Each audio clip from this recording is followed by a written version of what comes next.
도피성 이야기입니다. 여러분들이 잘 아시는 도피성 이야기입니다. 제가 목요일 날 밤에 이 도피성 이 말씀을 이제 공부하고 잤거든요. 밤새 도망가는 꿈을 꿨어요. 이 도피성의 말씀은 출애굽기에서부터 나옵니다.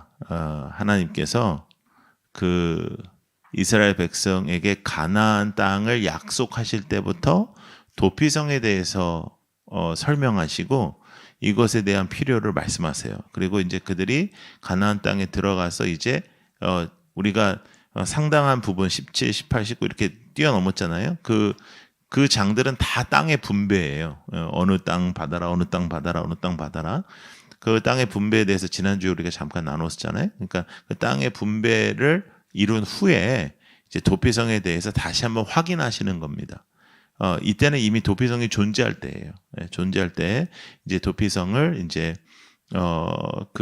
말씀하시고 이것에 대해서 다시 한번 말씀하시는데 이 도피성은 그냥 아무나 가는 곳이 아니고 살인을 저질렀는데 그것이 실수였거나 또 그런 인텐션이 전혀 없었는데 일어난 일들 그런 일들 중에 복수를 방지하기 위하여 이 도피성을 만드신 겁니다. 그래서 대체적으로 이제 피살자가 생기면 그 피살자의 가족과 친지들이 찾아와서 살인을 했던 그런 상황이거든요. 여러분들이 너무나 잘 아시는 함무라비 법권에도 나오는 눈에는 눈, 이에는 이 성경에 나오는 그대로. 근데 눈에는 눈, 이에는 이 이거는 눈을 다치게 했으면 눈을 다치게 해라 이런 뜻이 아니고요. 여러분 한번 잘 생각해 보세요. 눈이 다쳤어 내가. 그 상대방의 눈만 다치게 한다는 건 굉장히 어려운 일입니다.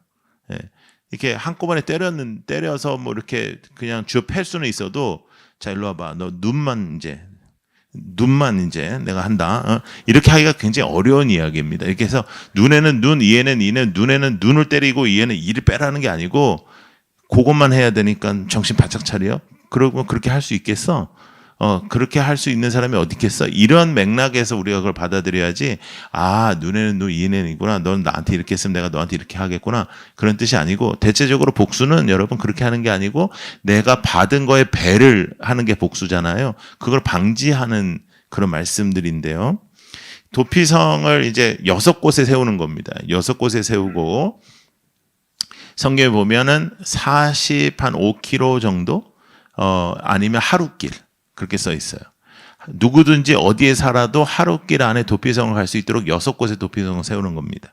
그리고 그 도피성을 가는 길에는 길목마다 도피성이라고 이렇게 표지판이 써 있는 거예요. 도피성이 이쪽입니다. 더 놀라운 거는 도피성으로 가는 길은 길을 14m를 만들어 가지고 그 길을 널찍하게 만들고 편안하게 만들어라. 그래서 도피성을 가는 길이 어렵지 않도록 막 이렇게 산을 넘고 뭐 강을 넘고 사람들이 모르는 길로 이렇게 찾아가는 게 아니고 도피성은 어디 있는지 사람들이 다 아는 거고 길도 아주 넓혀가지고 그 도피성을 가는 길을 아주 편안하게 하라 이렇게 말씀하고 있어요. 그래서 하루 만에 도피성이 이르는 것이 북부 그러니까 요단강을 가지고 이렇게 볼 수 있는 거거든요. 자, 출애굽기 말씀 먼저 보겠습니다. 자, 읽어요. 시작. 사람을 쳐 죽인 자는 반드시 죽일 것이나 만일 사람이 고의적으로 한 것이 아니라 나 하나님이 사람을 그의 손에 넘긴 것이면 내가 그를 위하여 한 곳을 정하리니 그 사람이 그리로 도망할 것이며 사람이 그의 이웃을 고의로 죽였으면 너는 그를 내 제단에서라도 잡아내려 죽일지니라. 그러니까 고의로 죽였어요. 고의로 죽여가지고 도피성을 도망갔네 이 사람이. 근데 재판을 통해서 고의로 죽였다는 게 드러나면 거기에 들어와도 죽여라. 그런데 고의가 아닌 경우가 있다. 그때는 도피성으로 갈 수 있도록 해라. 이렇게 하는 말씀이에요. 자, 지도를 하나 보여드릴게요. 지금 이렇게 보시면 갈릴리 호수가 있고 요단강이 있고 사해가 있죠. 이것으로 동과 서로 나눠지는 거거든요. 요단강 동쪽이냐, 요단강 서쪽이냐. 우리나라가 뭐 강남이냐, 강북이냐 나눠지는 것처럼 그렇게 나눠지는 거예요. 여기에 지금 이 6곳이 도피성입니다. 게데스, 바산, 길레알 라못, 베셀, 세겜, 헤브론. 이 6곳이 도피성인 거예요. 그래서 이 도피성을 만들어 놓고 이 도피성으로 어느 누구든지 갈 수 있도록 하는 그러한 부분입니다. 민수기 35장에는 고의적인 살인과 우연히 실수로 일어나는 살인을 구분하는 그런 말씀이 있어요. 도구를 사용했다. 이거는 고의다. 근데 이제 밀쳤는데 넘어져가지고 돌에 부딪혀서 죽었다. 이거는 실수다. 하는 이제 그런 대략적인 그런 말씀들이 민수기 35장에 나오거든요. 그래서 이제 하나님의 방법에서는 가장 하나님이 보고 싶지 않았던 부분이 뭐냐면 복수입니다. 하나님은 그 일을 자신에게 맡겨달라고 말씀하시는 거예요. 너가 의인이야. 너가 의로와. 그리고 네가 하는 일이 옳아. 그렇다 할지라도 그 일은 나에게 맡겼으면 좋겠다. 그 일은 나에게 맡겨라. 하는 것이 하나님의 메시지예요. 근데 우리는 대체적으로 하나님한테 맡기기가 쉽지가 않아요. 왜냐하면 하나님이 우리의 속에 편하게 잘 안 해요. 여러분이 이제 누군가를 만나가지고 누군가한테 이렇게 어렵잖아? 근데 성경에는 악인의 형통을 부러워하지 말라고 했는데 여러분들이 생각할 때 저 인간은 망해야 돼요. 근데 안 망해요. 대체적으로 다 안 망했죠. 여러분들이 여태까지 생각했던 별로 안 좋은 인간들이 별로 눈에 보이게 이렇게 천국에 가는지 지옥에 가는지 그거는 둘째치고 좀 확실하게 망해주면 우리가 원수 갚을 생각 안 할 거 아니에요. 넌 걸렸어 이제. 넌 하나님이 너 이제 가만히 안 놔둘 거야. 하나님이 너 이제 아작내 이제. 그러면 내가 안 해. 근데 우리 하나님이 가만히 계시는 거예요. 항상. 그런데 그렇게 가만히 계시는 하나님이라서 우리가 살았거든요. 근데 그거는 우리는 잘 생각이 안 들어요. 열받았으니까. 그래서 하나님께 맡깁니다. 근데 하나님이 아무것도 안 해. 이런 상황인 거예요, 지금. 그래서 아예 도피성을 만들어 놓고 그냥 용서하라 하면 이게 잘 안 되니까 도피성을 만들어 놓고 그 사람들이 도망갈 수 있도록 한 거죠. 그런데 여기는 복수를 막는 곳이기는 하지만 여기는 아주 그 사람들에게 자유를 주는 곳은 아니에요. 도피성을 가면요, 거기에 레위인들만 살거든요. 그리고 그 제사장들의 지도를 받게 돼 있고, 그리고 그러니까 자택에 감금돼 있는 거랑 비슷한 겁니다. 근데 목숨을 유지하는 거죠. 그쪽에 들어가서 목숨을 유지하고 이제 살아가는 겁니다. 이때 가장 이제 우리가 조금 유심히 우리 봐야 되는 것은 지금의 시대랑 좀 다른 거죠. 왜냐면 이때는 전쟁이 있었던 시대죠. 그러니까 뭐든지 부족과 부족 간의 전쟁으로 모든 것을 해결했던 때잖아요. 그러니까 이때는 내가 수가 틀리면 사람을 죽였던 때예요. 사람을 죽이는 게 어렵지 않았었던 때. 예. 그리고 오히려 누군가가 나한테 잘못했으면 그 사람을 가만히 두면 그것이 오히려 미련하고 가족을 사랑하지 않았다라고 여겼을 때예요. 그러니까 대체적으로 이 사람들의 이 생활 속에서 복수를 하고 이제 그 사람을 죽이고 했던 것이 지금과 같이 아주 막 그렇게 민감하지 않았었던 시대. 이 시대에 하나님은 그것마저 하지 말라고 말씀하시는 것뿐만 아니라 그 생명을 살리기 위하여 도피하게 하는 거죠. 예. 회개하게 하고 또 그런 시간을 하나님께서 마련해 주시는 거예요. 자, 신명기 말씀을 하나 보겠습니다. 자, 시작.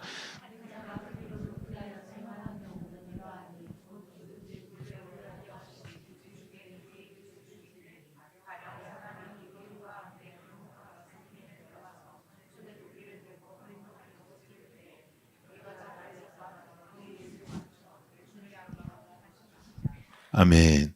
지금 계속해서 이런 예를 들으시면서 출애기서부터 여호수아, 신명기, 민수기에 계속 이런 말씀이 나오는 거예요. 그 뜻이 뭐냐면 하나님은 다시 한번 우리에게 나는 너희를 살리기 원한다는 메시지입니다. 하나님은 우리를 살리기 원한다. 그래서 하나님은 우리가 살리는 사람이길 원하는 거예요. 살리는 사람, 살리는 말, 살리는 언어. 이 언어에 대해서 좀 짚고 넘어가야 되는데요.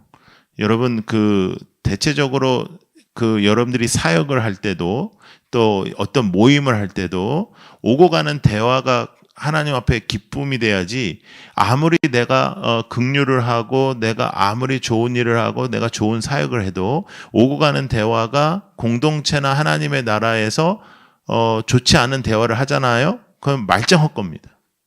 하나님 그거 기뻐하시지 않습니다. 대체적으로 우리가 말로 다 허물거든요. 예. 그래서 그 어떠한 모임이든 어떤 사역이든 대화 내용이 굉장히 중요해요. 그래서 대화 내용이 하나님 앞에 기쁨이 되지 않으면 그건 안 하는 게 나아요. 그 사역이라도 안 하는 게 나아요. 근데 하나님께서 원하시는 것은 뭐냐면, 하나님은 우리가 재판장의 자리에 앉기를 원하시지 않고, 그렇죠? 그리고 하나님은 우리가 거룩하고 분별 있는 사람으로 살기를 원하신다. 그래서 하나님은 우리에게 기회를 주시고 하나님은 우리를 살리시려고 했다. 이 도피성의 메시지는 그거거든요. 그리고 여러분들이 잘 아시는 거와 마찬가지로 이 도피성의 예고는 예수님이고요. 예. 그 예수님이 우리의 도피성이잖아요. 그러니까 예수님께 우리가 가는 거잖아요.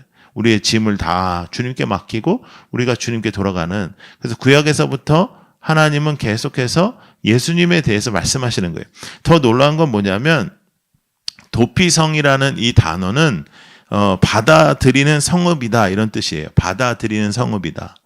그러니까 우리를 받아주시는 분은 예수님이거든요. 우리를 함께 해주시는 분은 예수님이란 말이죠. 그리고 이 도피성이라는 단어를 우리가 이렇게 볼 때, 이 도피성으로 도망간다, 이 도피성으로 우리가 향해 간다라는 이 도피성에 대한 이 히브리어를 보면, 이것이 이 단어가 어떠한 이런 죽어 있는 어떤 건물이나 이런 것을 의미하는 게 아니고 사람을 의미합니다. 그러니까 사람을 의미할 때 쓰는 단어를 써요. 그 뜻은 도피성이라는 이 곳은 예수님이라는 것을 우리에게 말씀하는 겁니다. 그러니까 예수님은 우리가 어떠한 죄를 지었어도 도피하고 도망갈 수 있는 그곳이라는 거죠. 그래서 이것은 굉장히 중요한 부분인데, 이 삶에서 우리는 도피성을 찾기만 하는 거예요. 근데 이 땅에서 여러분, 그 6개의 지금 이스라엘의 도피성은 없어졌는데, 하나님께서 이 땅에 세우신 건 뭐냐면 교회란 말이죠. 교회가 도피성이에요. 그리고 여러분이 교회잖아요. 그래서 여러분들에게 제가 질문할 질문이 있어요. 여러분은 누군가의 도피성으로 살아본 적이 있는가? 이 사명적으로 우리가 받아들여야 돼요. 나는 누군가의 도피성이 돼본 적이 있는가? 나는 누군가를 받아들이고 누군가를 받아준 적이 있는가?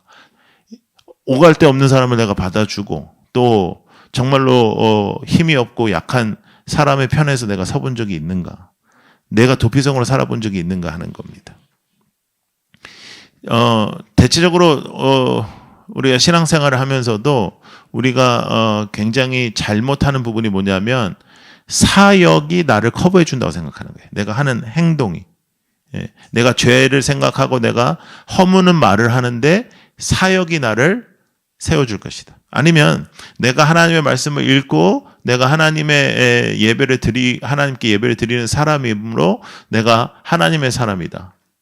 아니에요. 여러분, 교회라는 것은 우리가 행한 대로 하나님 앞에 받는 곳이 아니라 말씀하신 대로 행하는 곳입니다.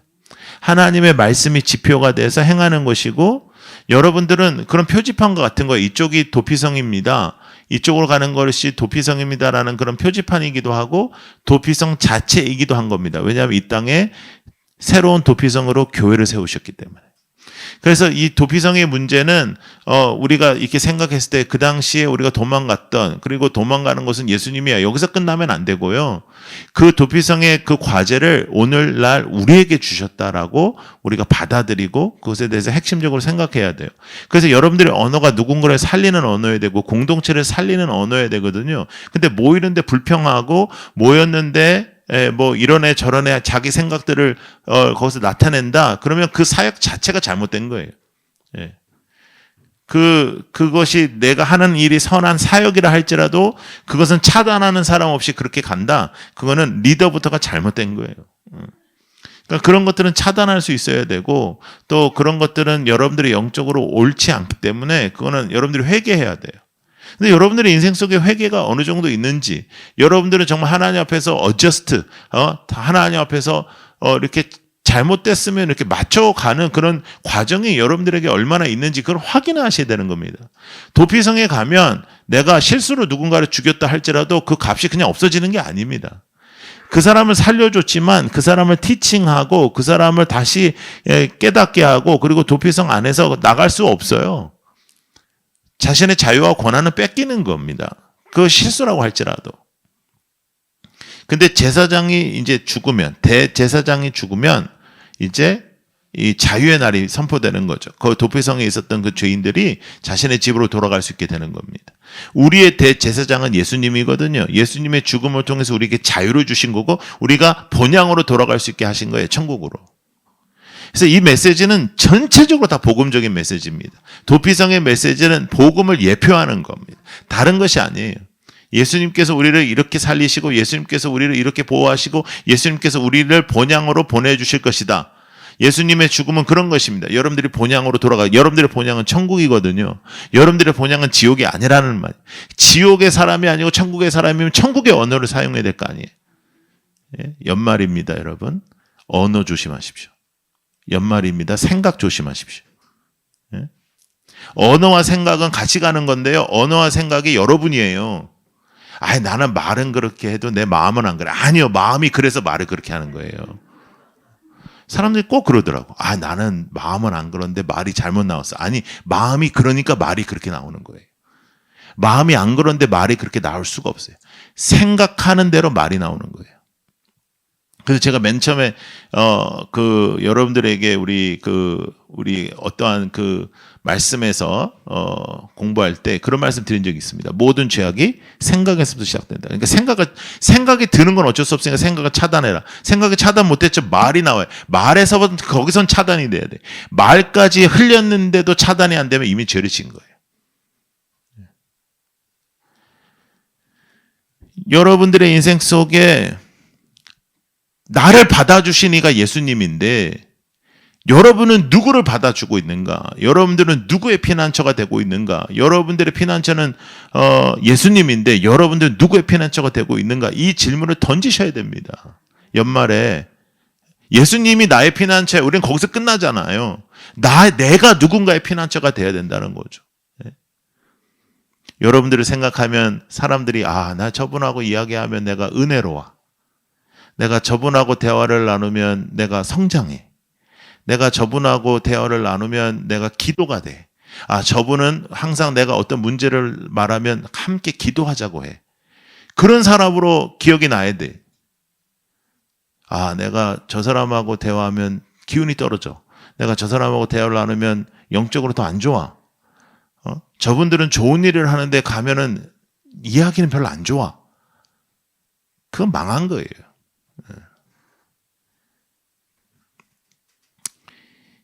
여러분, 여러분의 삶이 피난처의 아이덴티티로 나아가야 된다는 것을 잊지 마십시오. 왜냐하면 우리는 교회거든요. 여러분 한 사람 한 사람이, 교회는 피난처입니다. 교회는 어떠한 일을 해도 받아주는 그런 피난처예요. 그러다 보니 교회에 어떤 행동들이 있냐면, 사회에서는 그렇게 하면 매장될 행동들을 가끔 교회에서 해요, 사람들이. 그거는 옳지 않지만 다른 사람이 하는 거에 대해서 내가 뭐라고 할 건 아니라고요. 하여간 너나 잘하면 됩니다. 제가 그 너나 잘의 말을 굉장히 좋아하거든요. 근데 어떤 목사님이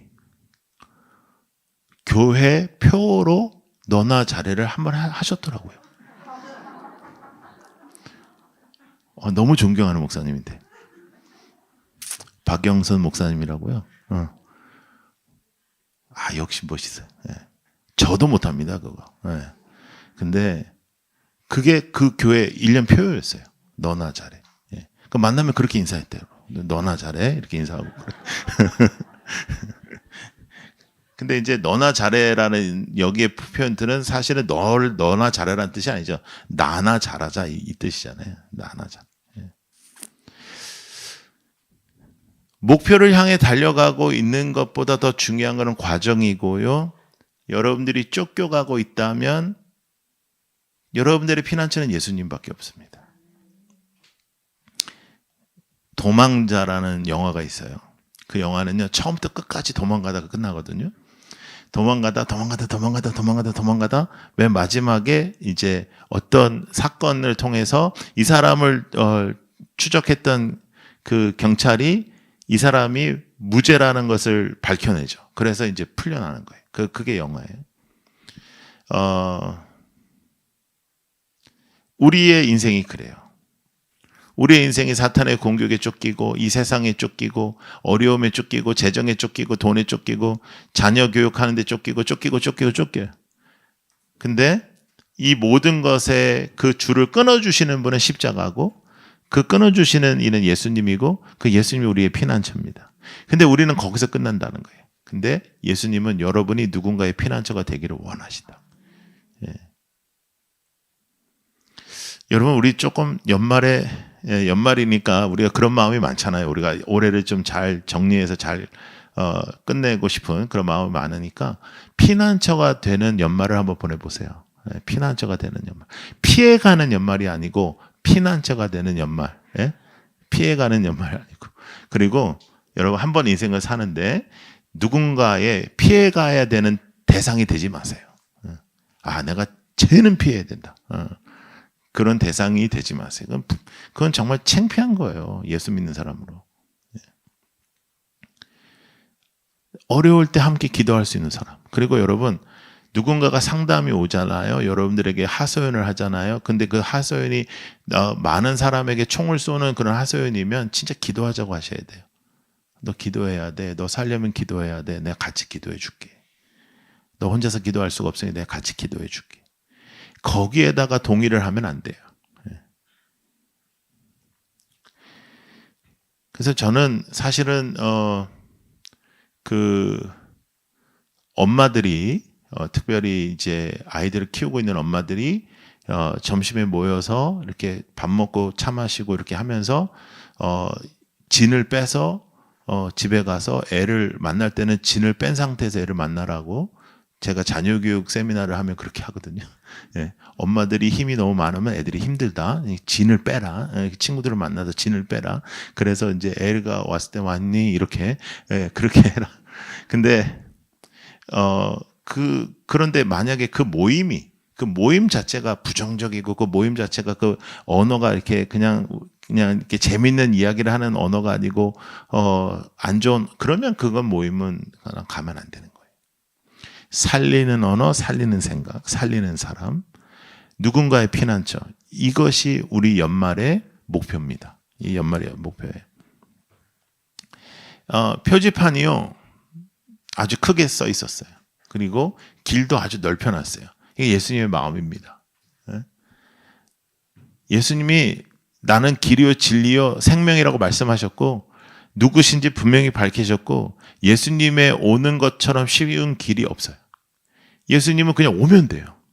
예수님 하면 끝나는 거예요. 예수님 믿는 것처럼 쉽게 믿을 수 있는 건 없어요. 그리고 그는 우리를 받아주셨고 우리를 살려주셨습니다. 여러분은 누군가를 받아주고 살려야 되는 사명이 그날부터 생긴 거예요. 우리에게도 그 사명이 생긴 거예요. 죽이지 말고 죽이는 언어 사용하지 말고 살리는 언어와 살리는 생각 속에 살아가는 거죠. 자, 그러면 우리는 실수라도 누구를 죽여본 적은 없습니다. 그렇죠? 여러분들 중에 혹시 제가 모르는 과거가 있는지 모르지만 여러 가지 죄악은 저질렀는데 살인은 한 가능성이 거의 없습니다. 그런데 성경은 우리에게 이렇게 말씀하시거든요. 요한 1서 말씀 시작. 우리가 사랑함은 그가 먼저 우리를 사랑하셨습니다. 누구든지 하나님을 사랑하노하고 그 형제를 미워하면 이는 거짓말하는 자니 보는 바 그 형제를 사랑하지 아니하는 자는 보지 못하는 바 하나님을 사랑할 수 없느니라. 우리가 이 계명을 주께 받았나니 하나님을 사랑하는 자는 또한 그 형제를 사랑할지니라. 우리는 사랑하지 않으면 우리는 미워하고 하면, 그리고 그 사람에 대해서 이렇게 안 좋은 생각을 가지면 살인하고 비슷한 이렇게 죄를 하나님께서 우리에게 부여하시는 겁니다. 여러분, 미워 안 해본 적 있습니까? 그거는 우리 인간으로서 그거는 거의 불가능한 일입니다. 예. 우리가 형제를 사랑합니다 했을 때 이 형제가 도대체 누구일까 하는 그 생각도 굉장히 많죠. 아, 형제를 사랑해? 그러면 형제는 어느 정도 형제일까? 우리 가족? 아니면 우리 교인? 아니면 뭐 내가 만나는 모든 사람? 그래서 내가 만나는 모든 사람을 내가 어떻게 사랑하냐? 그리고 오는 말이 고와야 가는 말이 곱지. 오는 게 그지 같은데 어떻게 가는 게 그렇게 가냐? 이거는 딱 여러분들이 예수님이 여러분들에게 어떻게 해주셨으면 좋을까라는 생각으로 접근을 하셔야 돼요. 그러니까 우리가 아무리 죄악을 저질러도 이렇게 말하면 되는 건 줄 압니다. 주님, 죄송해요. 잘못했어요. 그러면 우리는 그 말씀을 너무 좋아해요. 하나님이 그러면 그 붉은 죄를 닦으시고 하얀 눈처럼 희게 할 것이다. 그 말씀을 너무너무 좋아해. 그런데 그러면 우리에게 주님께서는 어떻게 말씀하셨냐면 용서하라. 얼만큼 용서하면 좋겠어요? 베드로가 탁 얘기하니까 예수님께서 그보다 훨씬 더 많이 용서해라. 그러니까 숫자 세지 마라 이렇게 말씀하시는 거거든요. 그런데 용서를 하는 사람이 된다는 것은 영적으로 어마어마하게 내공이 있어야 됩니다. 그래서 우리가 매일 기도하는 것이고 매일 감사하는 것이고 매일 성경을 읽는 것이죠. 그런데 하나님께 기쁨이 드려지는 제사라는 의미에서 우리의 삶이 영적 제사가 되기 위하여 행해야 되는 것은 뭐냐면 아주 간단하게 여러분의 인생이 하나님의 사랑으로 이 땅에 나타나는 누군가의 피난처가 되는 겁니다. 솔직히 얘기해서 여러분, 모든 사람의 피난처가 되기는 어렵습니다. 우리가 모든 사람을 다 끌어안는 것은 그건 어렵습니다. 그러나 여러분들에게 맞닥뜨려진 어떠한 인생을 하나님이 여러분에게 주신 숙제라고 생각하는 거죠. 그 사람은 나의 숙제야. 자, 근데 거꾸로 누군가의 숙제가 되는 인생은 살지 마세요. 그런데 여러분은 그 사람을 나의 숙제라고 받아들일 수 있는 성숙함이 있는 그런 크리스찬이길 바랍니다. 라이트하우스니까요. 도피성은 그런 의미예요. 예수님께서 도피성의 본으로 이 땅에 오시고 우리에게 구약에서부터 하나님께서 우리에게 가지라고 하는 마음은 뭐냐면 사실은 말이야 이렇게 6곳에 내가 도피성을 만들었잖아. 하룻길 안에 이렇게 넓은 길 속에서 이렇게 가라고 내가 말했잖아. 가기 쉬운 도피성이 만들어진 거잖아. 사실은 나는 네가 도피성이 되길 원해. 나는 네가 그 도피성을 향해서 도망가는 죄 지은 자가 되길 원하는 게 아니고 사실은 나는 나의 자녀들이 도피성이 되기를 원해. 나의 자녀들이 피난처가 되기를 원해. 이 말씀은 우리에게 부담이에요. 예. 물론 뭐 여러분들이 지금 잠시 부담감을 가졌다고 오늘 저녁만 돼도 거의 기억하지 못하겠지만 예. 이 부담감은 우리에게 숙제라는 겁니다. 이 메시지가 숙제잖아요. 매주마다 하나님께서 우리에게 주시는. 여러분들이 버거워하는 상대가 있을 겁니다. 지금 그 사람이 어쩌면 여러분들의 숙제예요. 아, 쟨 진짜 버겁다. 그 사람의 피난처가 되어주는 것. 그 사람이 행한 대로 우리가 똑같이 행하지 않는 것. 용서하고 넘어가는 것. 이 모습 속에서 하나님께서는 여러분들에게 이 숙제를 허락하여 주신 겁니다. 자, 여러분, 우리의 피난처는 예수. 여기서 끝나면 안 돼요. 나도 누군가의 피난처. 한번 연말을 그렇게 한번 살아보자고요. 올해 연말에는 우리가 함께하는 성탄을 교회로 못 가기 때문에 크리스마스 이브 토요일 날 연탄하고 밥하고 하는 그 일을 우리가 할 겁니다. 여러분들 거기 좀 함께 해 주시고, 그 다음에 성탄 주일 한 다음에 우리가 올해는 특세를 열흘을 합니다. 열흘. 365일 동안에 우리가 그래 봤자 내년에도 20일입니다. 20일. 예. 연초에 열흘, 고난주간 5일, 가을에 5일. 그래 봤자 20일입니다. 그래서 열흘을 해야 되는데, 지난 주간 동안 제가 갔던 교회가 120년 된 교회거든요. 우리 3년 반 됐는데 120년 되니까 되게 기죽더라고요. 근데 거기는 지난 한 20년 동안, 100년 동안 한 건 아니고 지난 한 20년 동안 특별 새벽 기도를 하는데, 특별 새벽 기도를 21일 하는데 21일 동안에 특별 새벽 기도 개근한 사람들 이름을 이렇게 만든 패 같은 거를 이렇게 계속 붙여놨더라고요. 그래서 우리가 열흘을 하니까 이걸 한번 해볼까? 웨스트도 가야 되고 여기도 와야 되니까 5일은 하여간 멀리 와야 되잖아. 그러니까 그 멀리 와서 이걸 한번 해볼까? 그러다가 이게 우리 교회 스타일이냐? 이게 이름을 남기는 게 우리 교회 스타일이냐? 이건 우리 교회 스타일이 아닌데. 그러다가 그래도 이렇게라도 해서 하루라도 더 나오게 해볼까? 아무래도 계속 평생 남을 거니까 나오지 않을까? 별 생각을 제가 다 하는 거예요. 제가 이렇게 얘기하는 걸 안 하려고 하는 거 아닙니까? 예, 내가 이걸 안 하려고. 예? 근데 아멘 하고 안 나올까봐 이제 내가 걱정을 하는 거지. 예? 여러분, 무엇으로 우리의 이름이 남겨질까 하는 생각을 하면서 우리가 사는 거잖아요. 예. 우리의 이름에는 뭐가 붙어요? 저 사람 좋았던 사람. 그래서 얘 잘 죽었다 이거. 이거 언제 죽나 했네 진짜. 이제 죽었네. 예? 얘가 죽는 게 하나님을 위해서도 좋아. 이런 평을 들을 수도 있고, 별의별 평을 다 들을 수가 있습니다. 그런데 한번 우리가 평생 그렇게 사는 거는 좀 어렵겠지만, 오늘 12월 이제 첫째 주일이니까 연말까지 누군가의 피난처로 한번 살아보세요. 누군가의 피난처. 이것은 하나님께서 우리에게 주신 아이덴티티예요. 크리스찬은 어떻게 살아야 되니? 근데 우리는 항상 받는 쪽이란 말이에요. 예수님의 사랑 받고, 예수님의 사랑으로 누리고, 예수님의 능력 받고, 예수님의 피난처에 숨고, 주님의 위로를 받고, 주님의 감동을 받고, 그건 좀 그만하자는 거죠.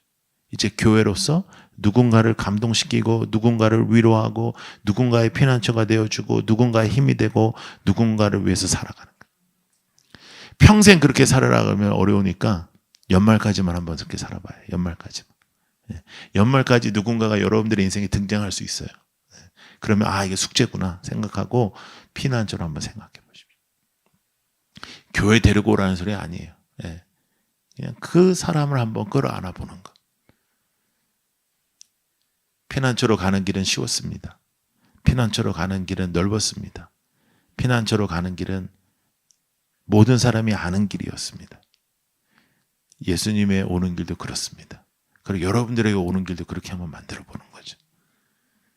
한번 그렇게 살아보는 우리 연말이 되기를 원합니다. 우리 찬양하십시다.